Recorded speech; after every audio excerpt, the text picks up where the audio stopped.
ఎవరిని అడగాలి? ఈ ప్రభుత్వాన్ని కదా అడగాలి అతను. అతను గతంలో అంటే జగన్ తగ్గించాడు. అతనికి 2+2 ఉన్నింది.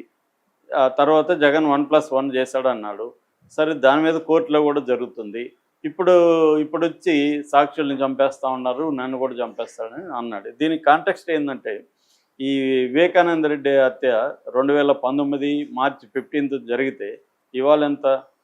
మార్చి 13, 2025 అంటే 6 ఏళ్ళు అయిపోయింది. 6 ఏళ్లలో చంద్రబాబు ప్రభుత్వం కానీ, ఇటు మోడీ ప్రభుత్వం కానీ, అంతకుముందు జగన్ ప్రభుత్వం కానీ దీన్ని ఎటువంటి తేల్చడానికి వాళ్ళు ఇంట్రెస్ట్ లేదు. సిబిఐ వచ్చి కూడా చాలా ఏళ్ళు అయిపోయింది.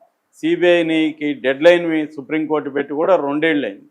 అంటే సుప్రీంకోర్టు డెడ్ లైన్లు అంటే సీరియస్గా తీసుకుంటారు కదా అనుకుంటాం మనం. సుప్రీంకోర్టు చెప్పిందంట.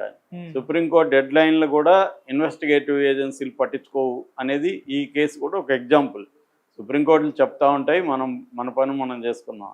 అంటే ఇక్కడ మొత్తంగా కూడా ఇండియాలో ఏంటంటే క్రిమినల్ జస్టిస్ సిస్టమ్ అనేది పొలిటికల్ సిస్టమ్కి లోబడే ఉంటుంది. ఫైనల్ అథారిటీ పొలిటికల్ సిస్టము, దాని వెనకున్న బడా పెట్టుబడిదారులు, కంపెనీలు, వీళ్ళు ఇన్ఫ్లుయెన్స్ చేయడం పాలసీలని, దీనికి అనుగుణంగా ఉంటుంది తప్ప వేరే రకంగా ఉండదు.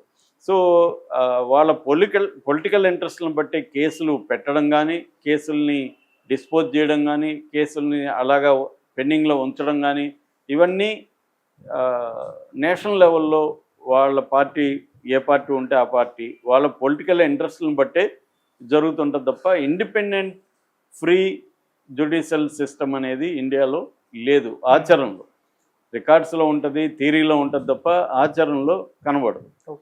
ఇది దీనికి ఎగ్జాంపుల్.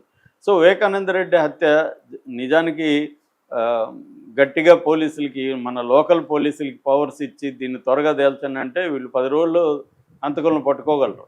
అటువంటి సిబిఐ తేల్చలేదంటే మనం ఆలోచించవచ్చు. సో ఈ హత్యను ఏం చేస్తున్నారంటే ఎవరికి కూడా దీన్ని తేల్చాలని లేదు. జగన్కి లేదు, చంద్రబాబుకి లేదు.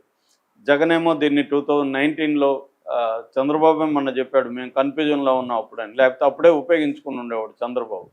కానీ చంద్రబాబు కన్ఫ్యూజన్ నుండి జగన్ తొందరగా ఉపయోగించుకోగలిగాడు. దానికి ఇంకొక కారణం ఏమంటే ఈ వివేకానంద రెడ్డి కూతురు సునీత జగన్కి సపోర్ట్ చేసి చంద్రబాబు వాళ్ళే చంపించారని చెప్పడం వల్ల జగన్కి బలం చేకూరుతుంది. జగన్ ఇమ్మీడియట్గా ఆయన నారాసుర రక్తచత్రాన్ని బుక్ చేసి మా బాబాయిని చంపేశారు అని 2019 ఎన్నికల్లో దాన్ని ఉపయోగించుకున్నాడు.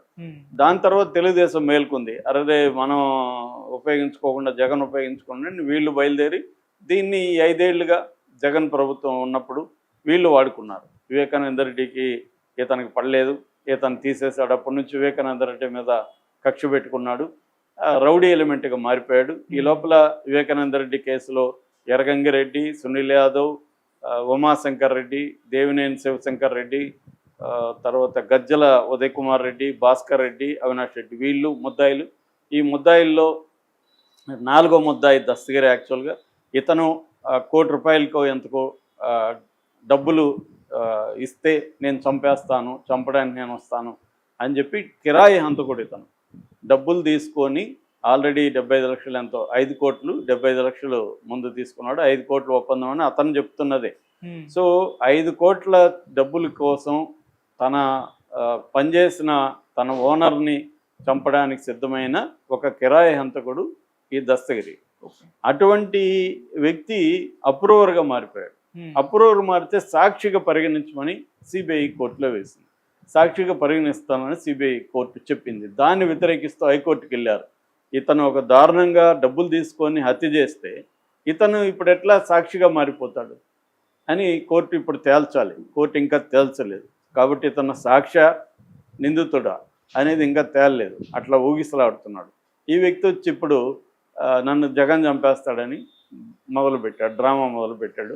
అప్పుడప్పుడు ఇతను ఇదే డ్రామా మీరు కానీ చూస్తా అనేక సార్లు ఇదే డ్రామా చేస్తుంటాడు. ఎస్పీ దగ్గరికి వెళ్తాడు, నన్ను జగన్ చంపేస్తే నా ప్రాణాలకు భయం ఉందని అప్పుడప్పుడు పెడుతుంటాడు.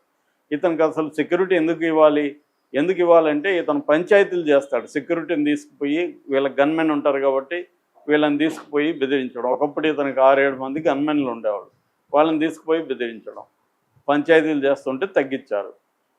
దాంతో ఇప్పుడు 9 నెలలు అయింది కదా, మరి చంద్రబాబు ఎందుకు పెంచట్లేదు?